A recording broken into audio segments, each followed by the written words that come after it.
Shalom Bapak Ibu, Saudara-saudara yang kekasih dimanapun Bapak Ibu berada. Shalom.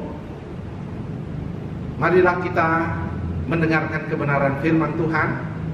Dan sebelumnya kita berdoa. Tuhan Yesus, berkatilah firman-Mu, dan biarlah kebenaran firman-Mu menjamah kami, memulihkan kami, dan memberkati kami. Roh Kudus tolong kami, dalam nama Yesus, amin. Pembacaan firman Tuhan terambil dari Filipi pasal 4 ayat 4-9. Demikianlah firman Tuhan. Bersukacitalah senantiasa dalam Tuhan.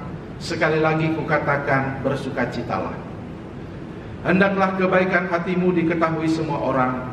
Tuhan sudah dekat. Janganlah hendaknya kamu khawatir tentang apapun juga, tetapi nyatakanlah dalam segala hal keinginanmu kepada Allah dalam doa dan permohonan dengan ucapan syukur. Damai sejahtera Allah yang melampaui segala akal akan memelihara hati dan pikiranmu dalam Kristus Yesus. Jadi akhirnya, saudara-saudara, semua yang benar, semua yang mulia, semua yang adil, semua yang suci, semua yang manis, semua yang sedap didengar, semua yang disebut kebajikan dan patut dipuji, pikirkanlah semua itu. Dan apa yang telah kamu pelajari, dan apa yang telah kamu terima, dan apa yang telah kamu dengar, dan apa yang telah kamu lihat padaku, lakukanlah itu. Maka Allah, sumber damai sejahtera, akan menyertai kamu. Tema kita pada hari ini adalah percaya dan berubah. Bapak Ibu Saudara yang kekasih, kita menghadapi kondisi yang tidak biasa pada hari-hari ini. Kita diisolasi, kita dikarantina, karena kita harus mendukung program pemerintah mengatasi meluasnya virus corona. Kondisi ekonomi menjadi guncang. Kesehatan mental sebagian warga negara bangsa ini menjadi terganggu dan terguncang.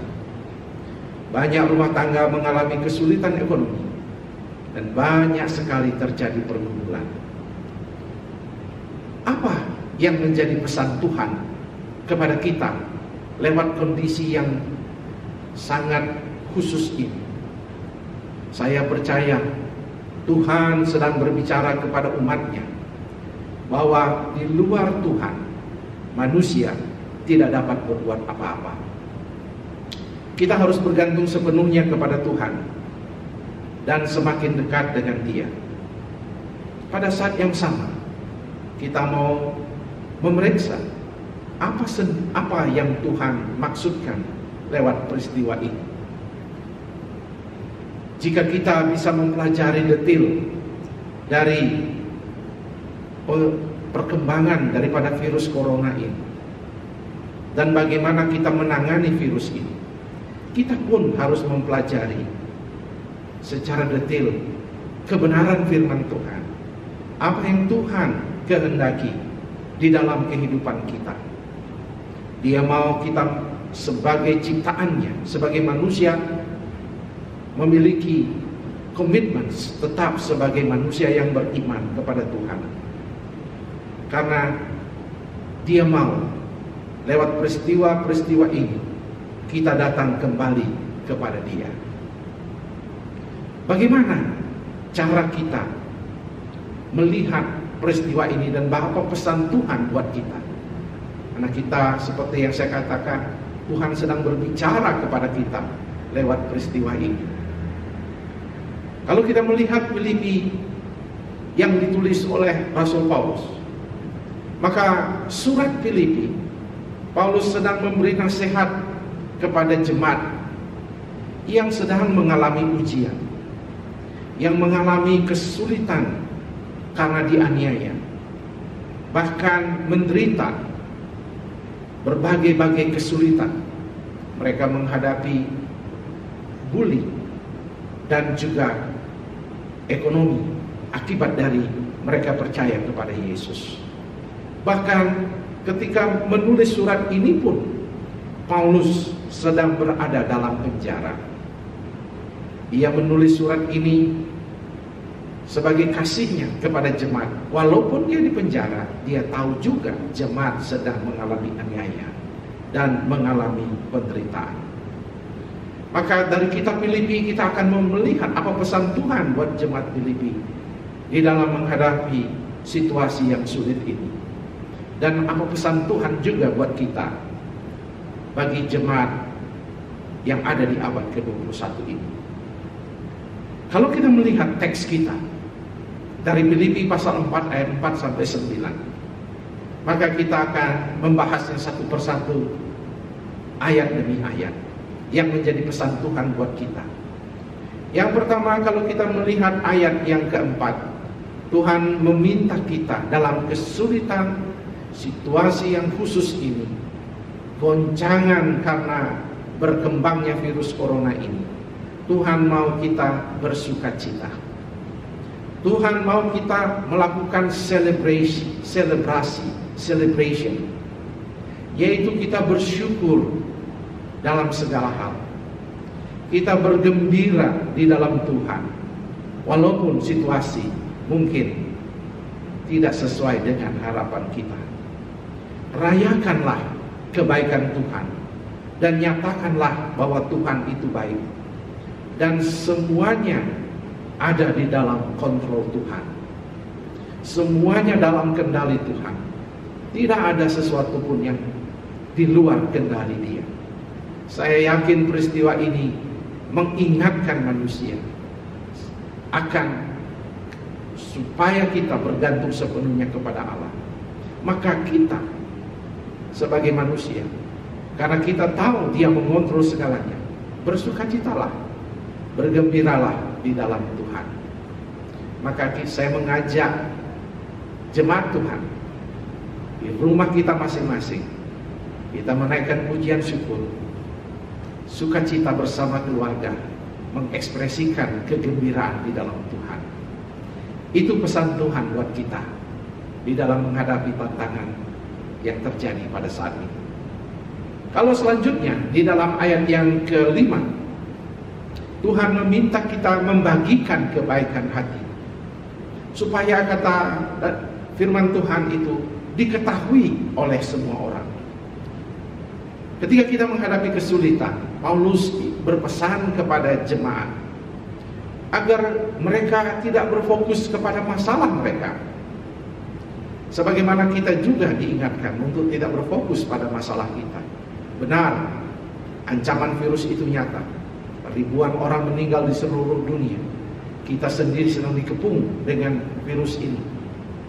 Tetapi kita tidak berfokus kepada pergumulan dan masalah itu.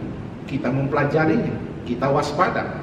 Tetapi kita harus pada saat yang sama menunjukkan kebaikan kepada mereka yang menderita, kepada yang susah. Saya percaya di jemaat kita, warga gereja kita sedang mengalami tantangan ekonomi, kesulitan akibat lockdown atau karantina isolasi yang cukup panjang ini. Inilah momen kita sebagai warga gereja untuk menguji kebaikan dan kemurahan, generosity. Mungkin ada di antara kita yang akan kekurangan beras. Mungkin ada mahasiswa yang sedang kesulitan keuangan. Ada yang kesulitan masker dan sebagainya. Inilah waktu yang tepat dalam kekurangan dan tantangan yang kita hadapi. Kita sedang diuji kemurahan hati kita. Tunjukkanlah itu sebagai bukti bahwa kita adalah orang-orang yang beriman. Yang berikutnya di ayat yang ke-6, apa pesan Tuhan yang ingin Tuhan sampaikan kepada kita? Ialah minta dalam doa kepada Tuhan. Minta, asking God. Dimulai, memang kalimat ayat yang ke-6 dimulai dengan kata jangan khawatir. Namun dilanjutkan bahwa itu segala khawatirmu itu kepada Tuhan di dalam doa. Artinya Paulus menyadari kekhawatiran adalah hal yang menjadi bagian dalam kehidupan manusia. Namun pada saat yang sama, kekhawatiran itu jangan disimpan di dalam hati. Jangan dijadikan sesuatu yang mengganggu pikiran, yang dipendam, yang sebagai sesuatu beban berat. Tetapi justru kalimat-kalimat itu sangat sederhana. Bawa itu kepada Tuhan di dalam doa. Perkatakan itu dalam doa. Bahkan seorang hamba Tuhan bernama Max Lucado berkata, ketika jemaat ingin menangis kepada Tuhan, menangislah. Itu hal yang wajar, karena kita adalah anak-anaknya. Bawa pergumulan kita dan serahkan itu kepada Tuhan. Jangan pegang sendiri. Bukankah di Alkitab ada namanya kitab ratapan, yang berarti meratap? Nabi Yeremia meratap atas ujian yang terjadi kepada bangsanya. Dan kita pun berhak membawa segala tantangan dan pergumulan kita kepada Tuhan. Karena kita tahu Dia menjawab pergumulan kita sesuai dengan rencana kekal Tuhan dalam kehidupan kita. Jadi, ketika saudara-saudara di momen-momen seperti ini begitu khawatir, jangan khawatir. Serahkan itu kepada Tuhan. Karena ketika kita simpan, kita akan menjadi stres. Ketika stres, imun kita menjadi turun, dan kita mudah diserang penyakit. Kita bawa itu kepada Tuhan. Hal yang berikutnya di dalam ayat yang ke-7, dikatakan di situ, simpan damai sejahtera itu dalam kehidupan kita. Biarkanlah eirene atau shalom itu, yaitu pengetahuan dan kebenaran akan Tuhan itu, memasuki hati lewat karya Roh Kudus, sehingga ada damai di dalam kehidupan kita. Dikatakan damai sejahtera Allah yang melampaui segala akal akan memenuhi pikiran kita. Biarkan Roh Kudus memenuhi pikiran kita. Maksud damai sejahtera adalah berbicara tentang ketenangan yang Tuhan berikan lewat kebenaran-kebenaran yang kita baca, kita renungkan, kita pelajari. Lalu itu menjadi kepasrahan. Lalu kita akan melihat tuntunan Tuhan lewat proses yang berat ini. Itulah sebabnya dikatakan, biarlah damai sejahtera yang melampaui segala akal. Memang damai sejahtera Tuhan itu melewati cara berpikir kita. Kita tidak tahu apa yang terjadi, apa yang akan ke depannya dalam waktu yang berikut ini terjadi. Mungkin akan ada skenario yang lebih buruk atau lebih baik, kita tidak tahu. Tetapi kita tidak sedang berfokus kepada hal-hal seperti itu. Kita sedang menyimak, kita mempelajarinya. Tetapi di hati kita, kita hanya minta kebenaran firman Tuhan, kebesaran Tuhan akan memenuhi hati dan pikiran kita, sehingga ada damai sejahtera. Dan itu akan membuat kita mampu menghadapi pergumulan dan tantangan yang berat ini. Saudara, kemudian ayat yang ke-9 dikatakan bahwa ayat 8 dan 9 Tuhan mengingatkan kita untuk agar kata dan perbuatan kita diselaraskan. Dikatakan semua yang benar, semua yang mulia, semua yang adil, semua yang suci, semua yang sedap didengar, semua yang disebut kebajikan dan patut dipuji, pikirkanlah semua itu. Ayat yang ke-8. Tuhan mau di ayat yang ke-8 ini pikiran kita dipenuhi dengan hal-hal yang baik, dipenuhi dengan hal-hal yang mulia, yang suci, yang sedap didengar. Memang tidak mudah mendapatkan hal itu, di media sosial pada saat-saat seperti ini.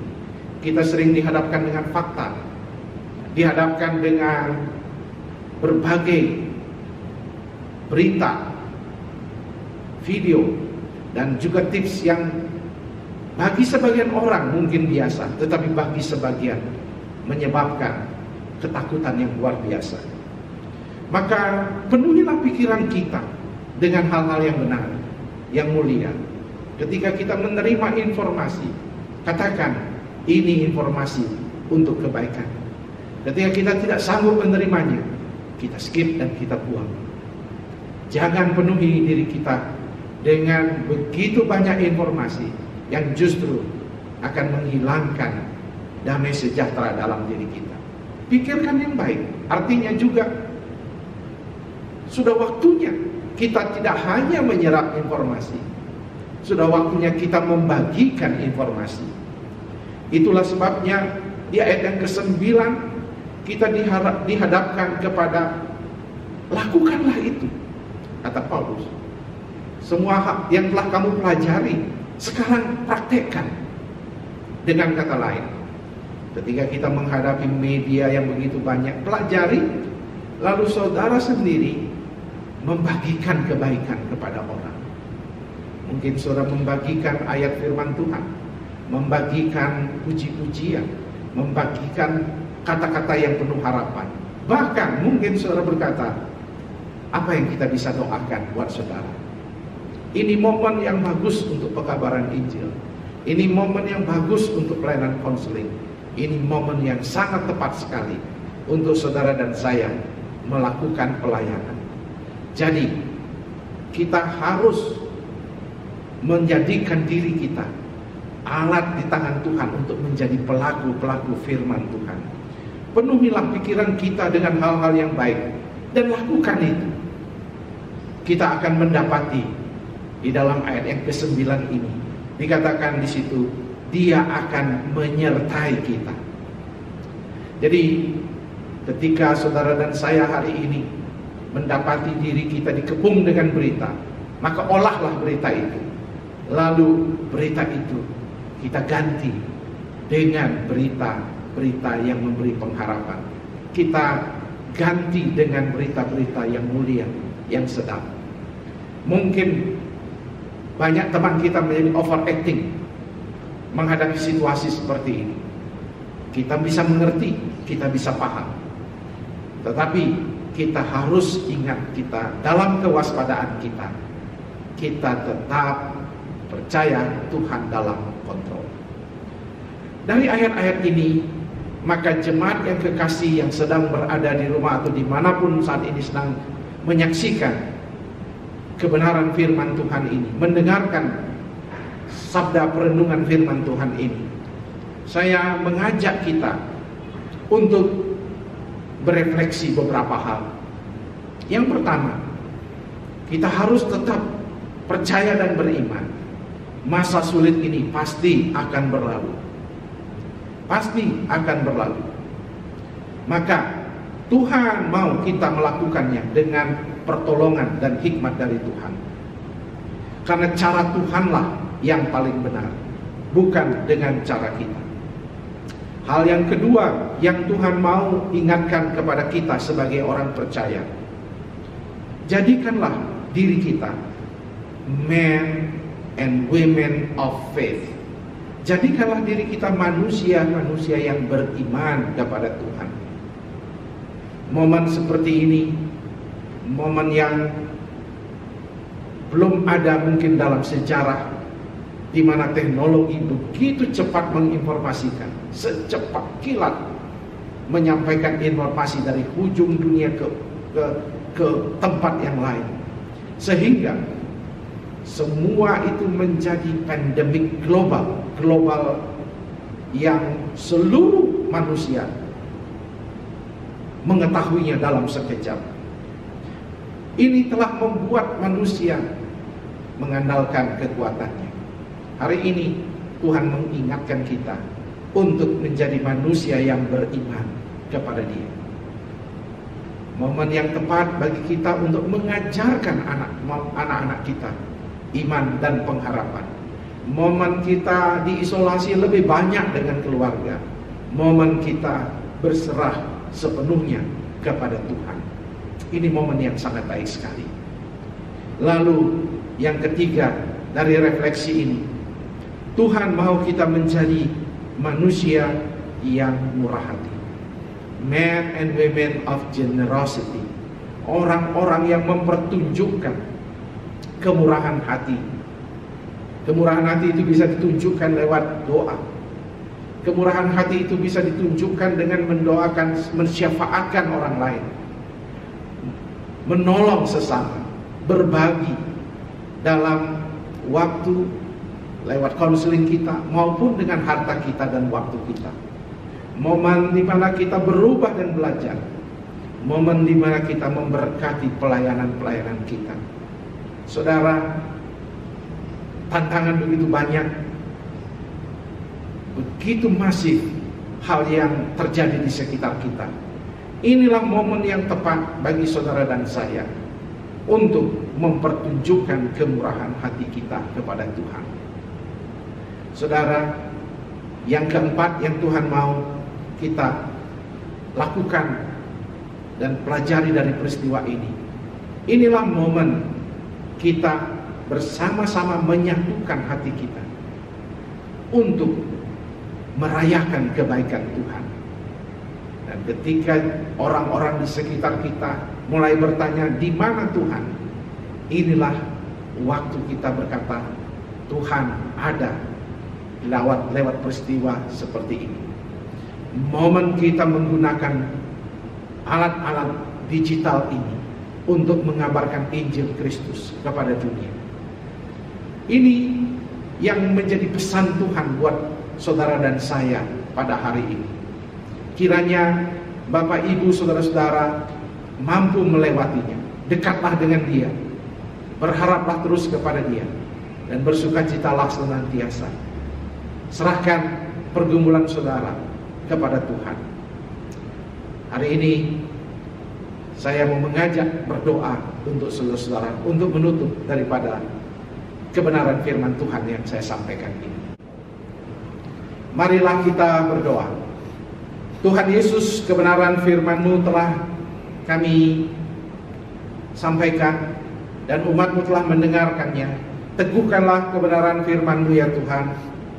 Biarlah lewat kebenaran firman Tuhan ini, jemaat Tuhan yang mungkin dalam kepanikan, ketakutan, dan berbagai tantangan yang mereka hadapi, Tuhan akan tolong.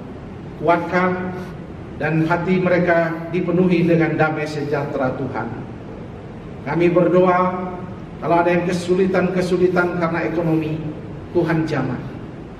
Kalau ada kesulitan-kesulitan karena tantangan-tantangan dalam keluarga, Tuhan tolong. Begitu pula dengan anak-anak mereka. Semuanya Tuhan akan menjadi bagian dalam kehidupan berkeluarga dan mereka akan dipulihkan oleh Tuhan.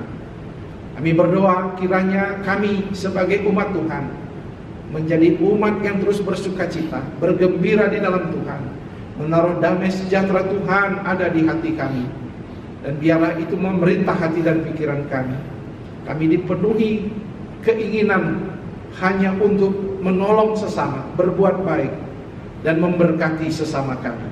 Kami berdoa untuk jemaat Gereja Kemah Injil Indonesia Bukit Zaitun dimanapun saat ini sedang berada. Tuhan berkati mereka satu persatu. Tuhan lawat kebutuhan mereka, Tuhan jamah mereka, dan apapun permasalahan mereka, Tuhan jamah hari ini. Tuhan tolong mereka menjadi manusia yang beriman, manusia yang berserah, manusia yang berharap, dan pada saat yang sama menunjukkan kemurahan hati. Terima kasih Tuhan bahwa kami dekat kepadamu, bahwa kami kepada kemuliaan-Mu, dan sertai kami dan langkah-langkah kami. Tolong kami Tuhan, karena kami berdoa di dalam nama Tuhan kami Yesus Kristus. Haleluya, amin. Selamat, Tuhan memberkati kita. Shalom.